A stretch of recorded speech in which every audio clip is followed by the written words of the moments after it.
What's up, everyone? Welcome to the Security Squawk podcast. I'm your co-host, Bryan Hornung, here with Reginald Andre, Randy Bryan, Ryan O'Hara. How you guys doing? Good. Awesome. Doing awesome. How are you doing? I'm doing pretty damn good. That's good. So, got a good show for you guys today. Got a bunch of things we want to talk about. Number one, there's a particular industry out there that is a super soft target right now. I think the cyber criminals know it. They know who they're targeting. They know who's easy to get to. We're going to talk about who that is and what people need to be aware of. We got some information, data, stuff we're going to rap about around ransomware attacks increasing. And not only increasing, but these ransomware groups are changing their tactics really fast. And we want to highlight what these changes are and what people need to be prepared for over the next 3 to 6 months. And we got a hotel chain, a major one, that was hit with a cyber attack over the Labor Day weekend. And as we said around that time, that we would, in about 3 to 6 weeks, start hearing stories of what happened over Labor Day weekend. And those stories are starting to come out. So you're going to want to hear what hotel chain, because you probably stayed there, has had a major cyber attack. So let's just jump right into it, guys.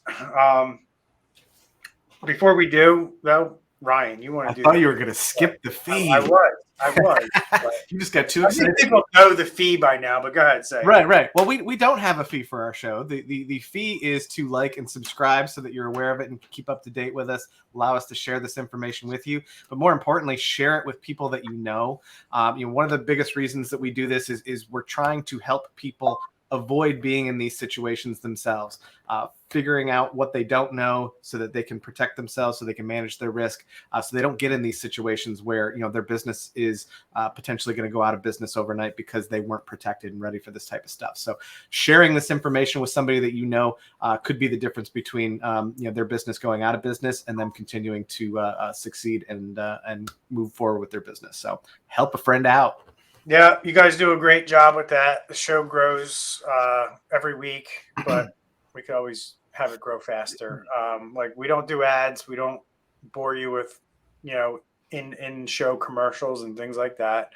Because really, the only reason we're doing this is because we care and we want to get that information onto the streets so people can start doing stuff, as Ryan pointed out. So, who isn't doing stuff is municipalities around the United States. Taxpayer-funded organizations have now become, I guess, kind of target number one, because if I look at things, take a step back and look across different industries, hospitals and schools and municipalities seem to be the ones that we talked about the most. Now, hospitals, I think, because that's very evident when you walk into a hospital and they can't operate normally and they're under a cyber attack, and it gets in the news quicker than maybe an accounting office that got attacked, because people might not notice so quickly. Unfortunately, with schools and municipalities, they have to report this publicly because they are funded by taxpayers. So we find out about this stuff pretty quickly, especially when people can't get permits to build buildings, can't get basic things like birth certificates and what have you from these entities because they're shut down. So we have a county, and it's Suffolk County. This is in Virginia, right, guys? Am I right or wrong on that? It's New York. New York. Oh, it's Suffolk, New York. Okay. So they're under attack for a ransomware attack. It's basically shut down their whole entire county. So I don't know if anyone wants to talk about this and pick up on it, knows what's going on. Randy, we have another county here. I was just laughing because the thing is called, the article's from the Suffolk Times, and it just says this happened in Suffolk, so it doesn't really tell us which state. So, I mean, there's probably 24 Suffolk counties in the United States, but it is in New York, and Apparently, back in January 2020, the woman who was hired to be their network administrator did a quick assessment of their cybersecurity, and it was absolutely minimal. So they knew that they had problems. Mhm. How do you guys feel about that? How do you guys feel when? I mean, this reminds me of the Twitter thing, right? At a bigger level. That guy came in, basically said, "You're not doing enough," and he got fired. And in this case, similar thing. This person came in, and this guy came in and to head the IT department, and the key move the town made is to improve its cybersecurity, but I guess they didn't improve it enough. So what are your guys' thoughts on this when professionals come in and say things are not up to par, which we do a lot. The four of us do that a lot, right? Yep. We're let the world know, like I have a very specific opinion on this. What are your guys' thoughts and opinions on when you present findings to a client, they have major problems and they choose to do nothing? I mean, specifically with this type of thing with municipalities, and the reason that I think that they're such a soft target for hackers right now is a lot of times there's a bunch of people at the top making the decision. There's not really that single person. And so, you're presenting this information to a board in a lot of cases. And a lot of times that board has, for whatever reason, their primary focus is financials. And we all know that to do things properly, good cybersecurity is going to cost money. It's an expense for them. It's not something that they're going to see a quote unquote return on investment. So a lot of times it goes in one ear and out the other, and it can be a really tough sell because they're going to get that immediate bump from, saving potential money versus protecting against something that may never come. And that's where their mind's at. They don't know what they don't know. And they're thinking, this isn't going to happen to us. And then when it does, everybody starts scrambling and pointing their fingers at each other. And that's a lot of times what we see, in any environment where we come in and say, you're not doing enough. It's our job to do what we can to present the evidence and show that this stuff is really happening. Here's where your holes are. Here's what you need to do to protect yourself. But, a lot of times they just don't make the decision that needs to be made. And then, things happen. Those holes that we pointed out get exploited. And oh, go ahead. Okay, and just we're talking here about accountability because this article is saying that over 4 terabytes of data of and yeah, some of it may be public records, but then think of all the things that the government has on you. Your parking tickets, they could have social security information, so much personal information, and plus the employees of the municipality, the government workers. So for me, I think it all comes to accountability. And the minute that workers, especially in the government, if they see that, look, this is minimal, this is not enough, we're going to get hacked, it needs to go to council, it needs to be an emergency meeting, it needs to be like equivalent to saying there's not enough firemen, or there's not enough police people, and we need to do a hire as soon as possible to fill these positions. So for me, it needs to be that same way. It needs to be looked at that same urgency. I guess. Go. Well, just, they said they came in and the cybersecurity was minimal. They did some hiring. And then there's a quote from the town supervisor saying that we have quite a bit of security, including several firewalls. And then you look and see towards the end of the article what they actually implemented. And it says that they implemented backups since the attack. They didn't have a cybersecurity policy, but now they're looking into that.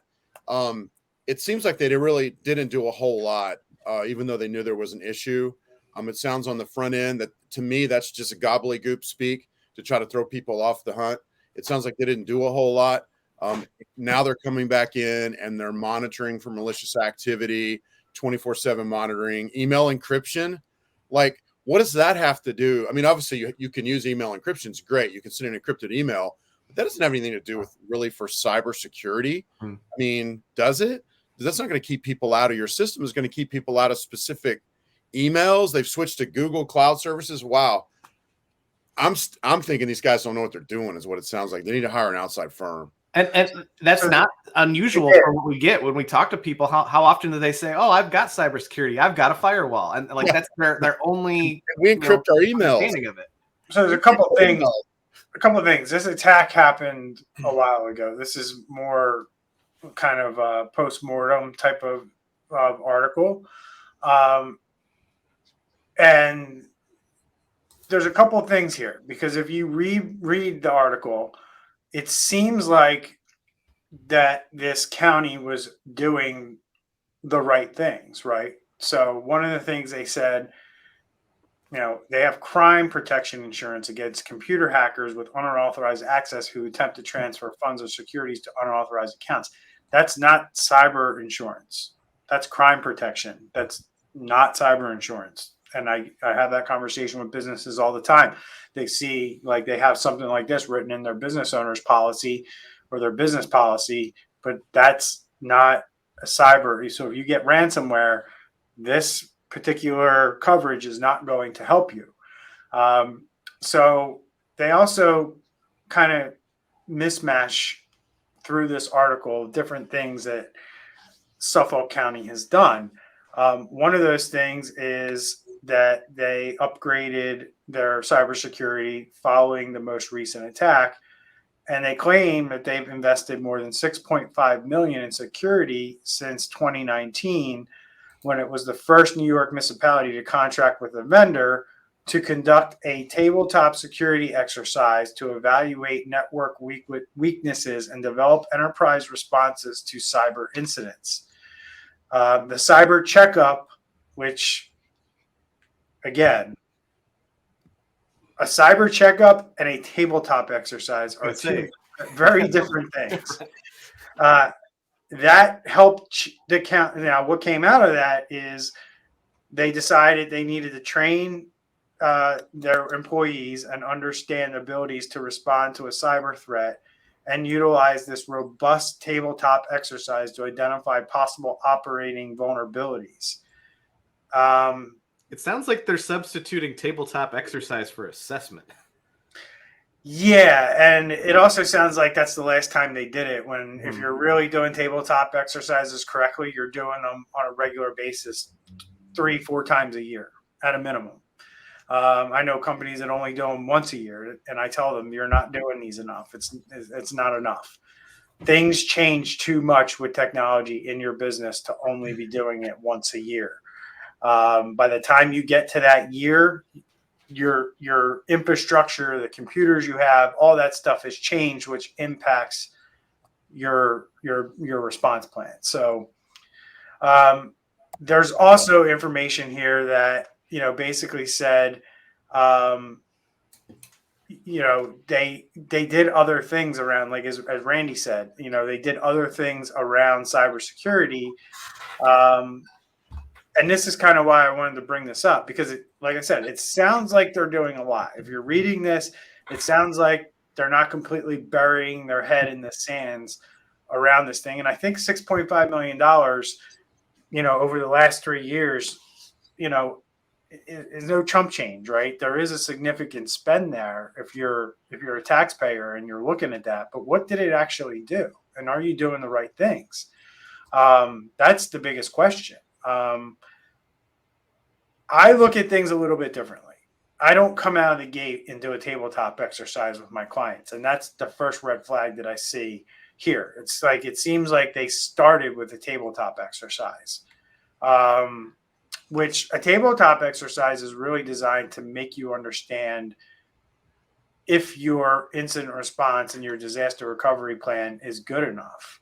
It's not designed to highlight where you fall short around cybersecurity practices per se. And you guys agree with that? Like, yeah, it's more of like you said, Ryan, it sounds like they got more of a checkup or an assessment.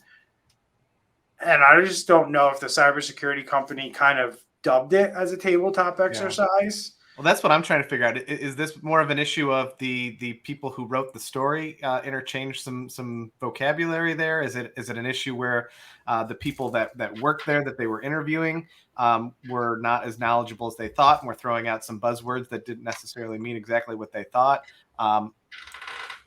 or is the company that they hired not necessarily using the right terminology? But it seems like there's some things that are kind of interchanged here that mislead you.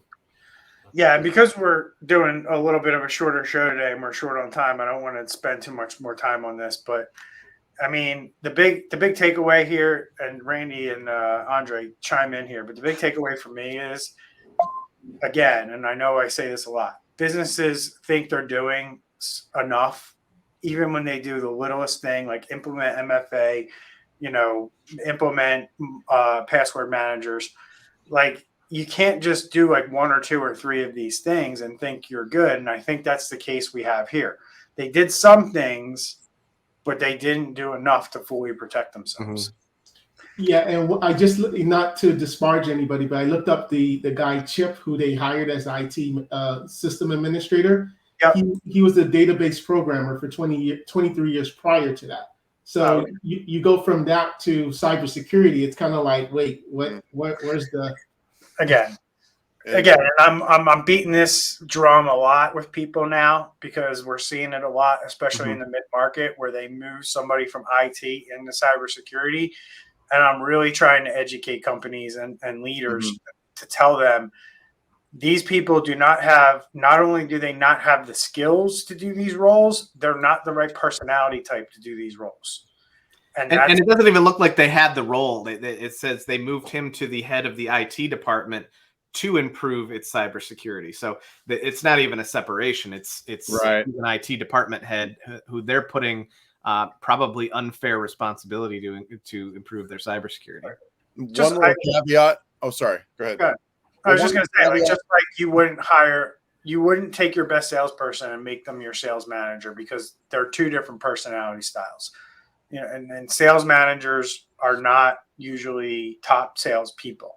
They know how to run a team. They know how to make a team work. And you got to look at your cybersecurity the same way. And it's been happening since the late 90s. IT people are looked at like they can do everything, solve every problem. As long as it's on the computer, that guy should be able to fix it. And that's absolutely not the case. Things are so specialized now that, especially with cybersecurity and IT, they're two totally different personality types, in my opinion. Go ahead, Randy. I was just going to add that right now, cities in America, at least, don't have an excuse, because the government recently passed a bill. They put, I think we talked about it, what was it, like $800 million for governments to be able to apply for cybersecurity. Like, we need to get cyber secure. Most likely there's funding out there that can help you with this. We're actually meeting with a small local town today to discuss that very thing with them. Hopefully keep them from being the next victim like this town we just discussed. Yep. So, one article that I have that I was looking at when I was researching for the show today basically says that in the past 12 months, so since October or September of last year, 20% of all reported ransomware attacks have occurred in the last 12 months. And most of them are coming from phishing. And the biggest takeaway is again, like we were saying, disaster plans are lacking. Businesses are underprepared for if they're targeted in a ransomware attack. They don't have disaster recovery plans in place. They're not working on incident response plans. And, I guess it's because people just don't think they're going to get hit. So why do I need to prepare for a response when I don't even think I'm going to get hit, right? And I got to believe that that's part of the reason behind why businesses are not doing tabletop exercises on a more regular basis than once every couple of years. We just got an RFP, which we don't respond to RFPs, but we got one from a company who was like, we want your price and this is what we want included and blah, blah, blah. And we want a cybersecurity assessment done every 2 years. And I just replied back, I was like, this doesn't meet our standards. We do cybersecurity assessments way more frequently than every 2 years. I didn't tell them how much we did it, but I told them, we do it more than, once every 2 years, because that's not enough. Like, you just got to do this stuff way more. Basically saying, this article, 16% of businesses that responded on a survey of about 2,000 businesses reported having no disaster recovery plan in place, as compared to 19% in 2022. I think cyber insurance is driving that number down, but you still have a lot of companies who have nothing in place, which if they have cyber insurance and they don't have these things, good luck getting that to pay. So anything else you want to add to that before I move on? I also think it's a false notion that because a lot of people are now having their data in the cloud, they're just thinking that, okay, I can just, re-download it and just call it a day. But there's just so much more implement. Okay, fine, even if you have the data in the cloud, but what if the hackers have the data? What if your other equipment is affected? There's so much more than just re-downloading something from SharePoint or Dropbox. Well, let's talk about that, because that's one of the things we wanted to bring up, which is, a couple of things around ransomware groups evolving and changing, right? And there were two big points that we talked about that we wanted to bring up on the show. One of them is changing their tactics, right? So like you said, they're going into the cloud and they're deleting your shit. Like, they're just deleting it. Like, they're not encrypting it. They're not exfiltrating it. They're just deleting it. And now we're starting to see that become a tactic for ransomware itself, or what was known as ransomware. These guys are changing their tactics. A couple of reasons why, and I'm going to hit them real quick, and then you guys can comment. Number one, it's expensive to write ransomware software for these guys. That actually works, that actually encrypts files and then can decrypt it on the back end. So they're starting to figure out that just going in and deleting or corrupting your data still gets them paid, because they're taking your data first, and that data is good. And then if they just corrupt what's on your network, if you don't have good backups, you kind of have to pay them. And they're still going to use double extortion as a threat as well. So if you have social security numbers, ACH, they're going to release that stuff out to the public, and you're going to end up getting sued, and you're going to pay when that stuff gets released. So they look at a couple things here. They look at the ability to be not detected when they're doing this type of behavior, because right now, cyber defenders are looking for behavior on the computer where software is encrypting files. If that's not happening and all they're doing is corrupting the file, well, then your endpoint protection, the security you have in place, is not going to detect this, and it's going to make them more successful. This is the cat and mouse game, right? Yep. But at the same time, they're also just corrupting your files, deleting it, and then extorting you that way, which makes this a lot more scarier, because now they don't have to develop this ransomware software that does all these crazy things. They can just drop a text file on every folder on your network saying, hey, call us because you can't open files because we just corrupted everything on your network. And that's where this is going. And I believe this is going to be local networks inside of businesses and cloud services, where they will they will get a backup of it. They will take it, they will exfiltrate it, and then they'll corrupt it, and they'll tell you, I got to pay. You got to pay. For them, it's only an upper edge for a small amount of time. Technology already exists to monitor changes in files, to have like freeze points with files. I mean, this would just be like, they'll have the upper edge, like you said, cat and mouse game. If you have it set up correctly. Yeah. If you have an IT professional who will go in like you and set those things up. So in the event, but a lot of people don't. And a lot of people have IT people hired that they're paying, that don't realize that you can't just pull something out of a box and plug it into the network without doing some other configuring to make things a little bit more secure, like Randy mentioned. I don't have a whole lot of faith in that, Randy. I mean, you and I are not normal in terms of the things that we do to protect our clients. So, the reason I say that is because people automatically think, hey, I got a guy, he's taking care of me. Right. Probably not. Right. It's not that they're lying to you. It's just that that's what they do. And you're assuming that they are taking care of all of that because you don't really understand what the big picture is. And that's where we're trying to help educate people that this stuff is really going on. I mean, and to the point about, taking things and just plugging them in, most of these things, large or small, are designed by those vendors and those manufacturers to be user friendly, to just work and go. They have the security features in most cases, but it's on you to make sure that you implement them. Mm-hmm. Their job is getting those things sold and making them easy for you to use and giving you capabilities. It's your job to make sure that those capabilities are utilized to their fullest extent. Mm-hmm. In a nutshell, you're responsible for your own security. Mm-hmm. That's it.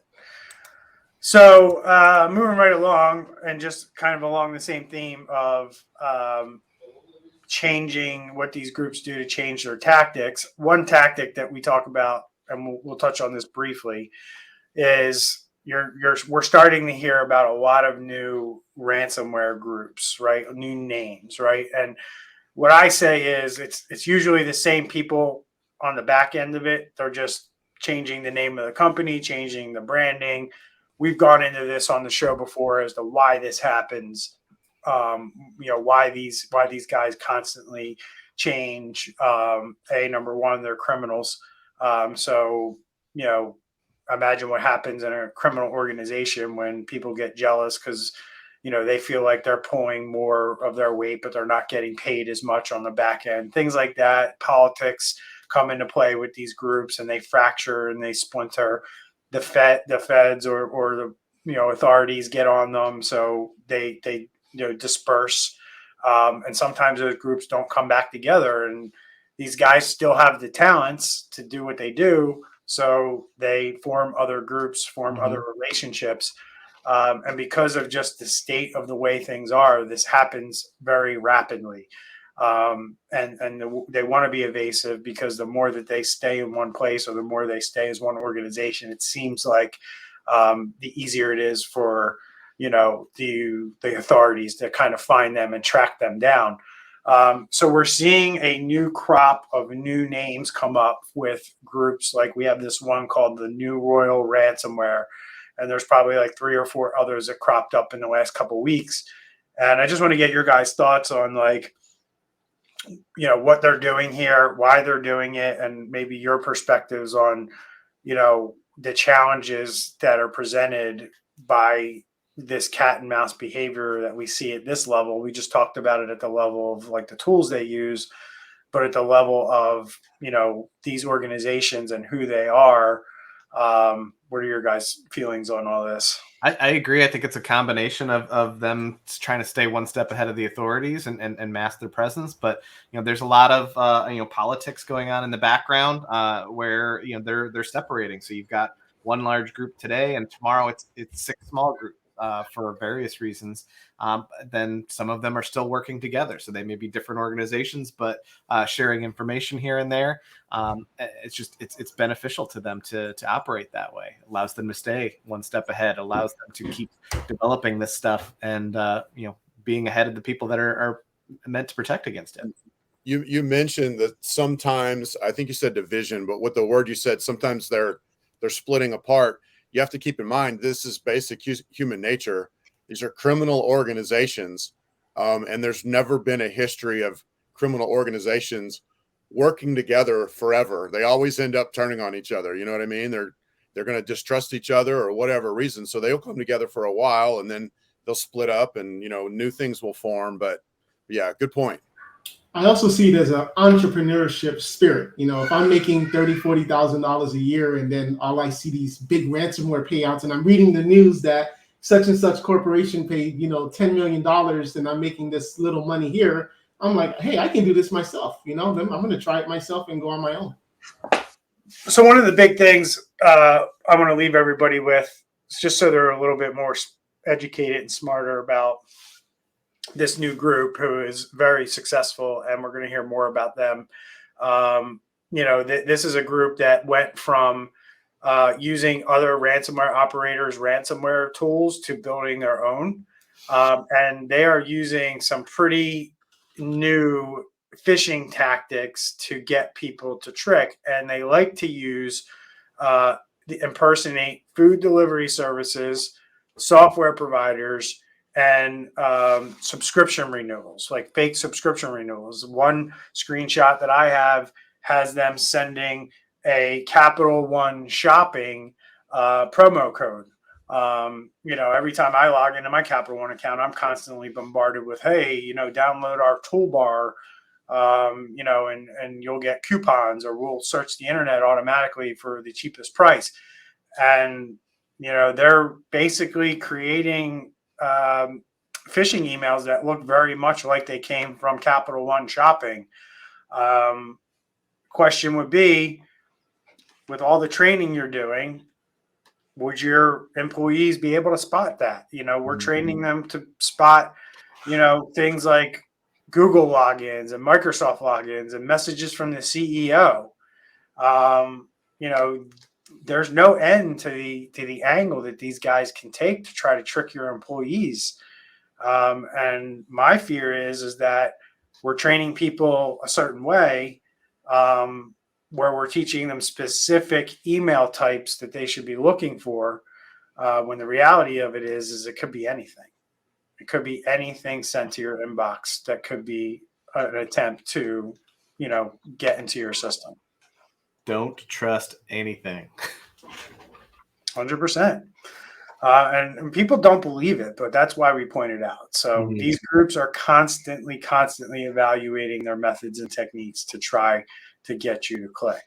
And obviously figured out that Capital One shopping coupon codes, clicking on them, especially when people feel like they're going into a recession and they need to save money, what a perfect way to trick somebody into getting ransomware. So, all right, guys, we'll wrap this up real quick.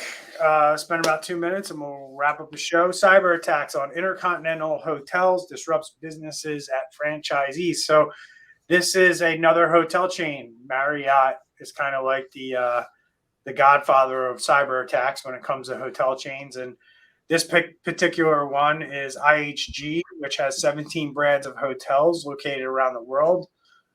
You stayed at a Holiday Inn, you stayed at an IHG property. So that's the big chain here that was hit that we wanted to kind of tell everybody about.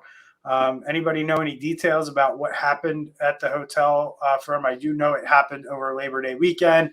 This is one of the things I mentioned at the top of the show, that we were going to cover an attack that was hit over Labor Day weekend. As we said before, these things take a while to come out now.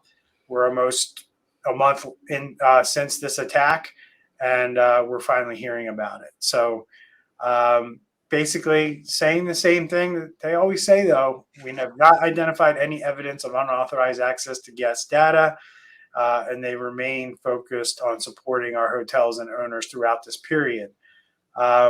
Sounds like the hotel operators, I guess, are separate from this company, almost like in a franchisee format, and they're going to sue this parent company because they weren't able to basically run their hotels because of this attack. Yeah, and it's saying that the owners surveyed lost anywhere between $30,000 and $75,000 each Per hotel. So, yep. So it doesn't say how many that was, but there's a lot of money involved here. And the Google reviews, right? And who's going to want to come back to your hotel after Labor Day weekend? I'm visiting. I'm going to party. I'm going to relax, and I'll never forget that hotel, and I'll make sure all my friends know about it as well. So one of the things that was cited in the lawsuit, and try to be quick on this, one of the hotel owners who filed the class action lawsuit stated, "We're worried about our financial stability when we didn't get hacked." And I gotta tell you, because I have a lot of conversations with business owners, and I tell them this all the time. You have to look at the systems that your company relies on to operate and determine, if that system was not available to me, how would I make money? How would I continue to operate? I always cite the Kronos attack and how long that took for that system to get back up, which was many months, that companies had struggled to do paid time off, to do payroll, to do overtime, which caused a lot of problems in a lot of companies when they couldn't pay their people properly for a very long period of time. think about the systems you use in your business, cloud-based systems or other systems that you don't own, that somebody else runs for you, that you're maybe buying. Think about those and think about if they got attacked and they were down, how that would impact your business. Yeah, I could see the hotel owner thinking, okay, well, I'm under the Marriott franchise. They got everything covered, and then that's the last thing on my mind. Because really, the franchise owner, the hotel operator, it looks like it wasn't their fault. It was a bigger issue that they really couldn't control. But it's more about how do you, like you said, Bryan, how do you plan for Microsoft going down, Kronos going down? What is your backup plan? Yeah, 100%, and that's why also I can look at this situation and go, they didn't have a comprehensive, these hotels, each individual one did not have a comprehensive cybersecurity evaluation in place, right? Because they would have looked at how critical this system was to them generating revenue, and you would have identified this as a potential risk. Mm-hmm. And it seems like these guys were completely caught flat-footed when this system was not available to them. So lesson learned here, folks. Yep. Make sure you're evaluating everything you possibly can, and don't outsource your security and your thought that your peace of mind is the fact that, like Andre said, we're working with this big company. They got to have it secured. You need to own the responsibility of your security. Well, of your business operations, right? Of your security and being able to operate. And you can't point the finger at a third-party company because their system is not available to you. Yeah. Also, I think IHG should have also, if you're going to provide us the main solution, also just say, hey, in case this doesn't happen, this could be a potential backup plan that you can use. So even when that happened, they should have then sent out emails to everybody, say, okay, this system's not working. These are best practices you should be doing to. They did do, early on with Kronos, they kind of said, find other means for running payroll, which, can be taken either way. You're either writing out handwritten checks or you're going to find another provider. Mm-hmm. But in this case, I find it interesting. It's a little different, right? You can choose whether you want to use Kronos or not, right? In these cases, you might not have a choice to use another booking system. So, they may be forced to use a system that was insecure that basically prevented them from being able to do business. Yep. So, All right, guys, I appreciate it. Looks like Randy had to leave us early. So I got to go myself. Thanks for your time, everybody. Remember, share the show, get this information out to your friends and family, and reach out to any one of us if you ever need help with this stuff. So take care, everyone. We'll see you in the next episode. Take care.